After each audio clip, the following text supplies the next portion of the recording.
आइए समझते हैं वक्फ एक्ट सिर्फ 3 मिनट में। मुस्लिम लॉ के अंडर जब कोई इंसान अपनी मूवेबल या इमूवेबल प्रॉपर्टी को रिलीजियस या चैरिटेबल पर्पस के लिए डोनेट करता है तो उसे वक्फ कहते हैं। इस्लामिक प्रिंसिपल्स के अंडर वाकिफ यानी प्रॉपर्टी डोनर ये वक्फ प्रॉपर्टी अल्लाह को मुतावली या ट्रस्टी के थ्रू डेडिकेट करता है और ये ट्रांजैक्शन इर्रिवोकेबल है, मतलब उसे फिर कैंसिल या रिवोक नहीं कर सकते।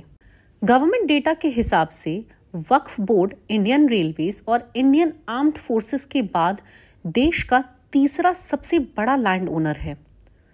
वक्फ बोर्ड्स के पास इंडिया में अराउंड 8.5 लाख प्रॉपर्टीज हैं जो 9.5 लाख एकड़ में फैली हुई हैं, जिनकी एस्टिमेटेड वैल्यू लगभग 1,20,000 करोड़ है और इंडिया में दुनिया का सबसे बड़ा वक्फ होल्डिंग है। वक्फ प्रॉपर्टीज को रेगुलेट करने के लिए 1954 में वक्फ एक्ट आया था और फिर 1995 में उसे मॉडर्नाइज किया गया।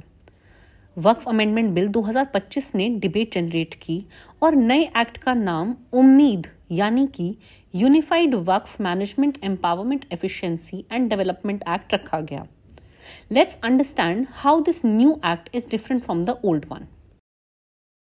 फर्स्ट मेजर चेंज, पुराने एक्ट के कॉन्ट्रास्ट में नए एक्ट में वक्फ प्रॉपर्टी मैनेजमेंट को ट्रांसपेरेंट बनाने के लिए एक सेंट्रलाइज्ड डिजिटल पोर्टल बनाया गया जिससे सब वक्फ प्रॉपर्टीज को ट्रैक किया जा सकता है।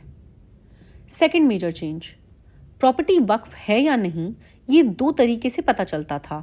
एक थ्रू डिक्लेरेशन या एंडोमेंट, जब कोई लिखकर प्रॉपर्टी को एज वक्फ डोनेट कर देता है, और दूसरा तरीका था वक्फ बाय यूजर जो थोड़ा कम ट्रांसपेरेंट था। वक्फ बाय यूजर में अगर कोई जमीन या प्रॉपर्टी सालों से प्रेयर या मॉस्क के लिए यूज हो रही हो तो उसे वक्फ बाय यूजर बोलकर वक्फ प्रॉपर्टी माना जा सकता था, even without a formal declaration. लेकिन अब नए एक्ट में किसी प्रॉपर्टी को वक्फ तभी माना जाएगा जब प्रॉपर डिक्लेरेशन या एंडोमेंट डीड के थ्रू उसको वक्फ बनाया गया हो। थर्ड मेजर चेंज, पुराने एक्ट में नॉन मुस्लिम्स भी अपनी प्रॉपर्टी को वक्फ कर सकते थे, लेकिन नए एक्ट के अंदर अब सिर्फ वही व्यक्ति वक्फ प्रॉपर्टी क्रिएट कर सकता है जो कम से कम 5 साल से इस्लाम का पालन कर रहा हो।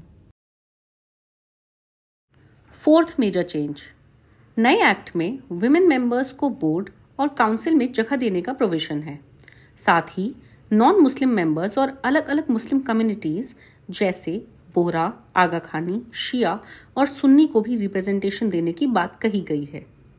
फिफ्थ मेजर चेंज, नए बिल में वक्फ ट्रिब्यूनल के अंदर मुस्लिम लॉ एक्सपर्ट की जगह अब एडमिनिस्ट्रेटिव और जुडिशियल एक्सपीरियंस रखते हुए लोग जैसे कि करंट या फॉर्मर डिस्ट्रिक्ट कोर्ट जज या करंट या farmer joint secretary of state government को रखा गया है। नए एक्ट में फाइनेंशियल ऑडिटिंग भी इंक्लूडेड है टू इंश्योर वक्फ प्रॉपर्टी से जनरेट होता हुआ revenue health care, education, housing और लाइवलीहुड सपोर्ट के लिए यूज हो, जो अल्टीमेटली वक्फ का ऑब्जेक्टिव था।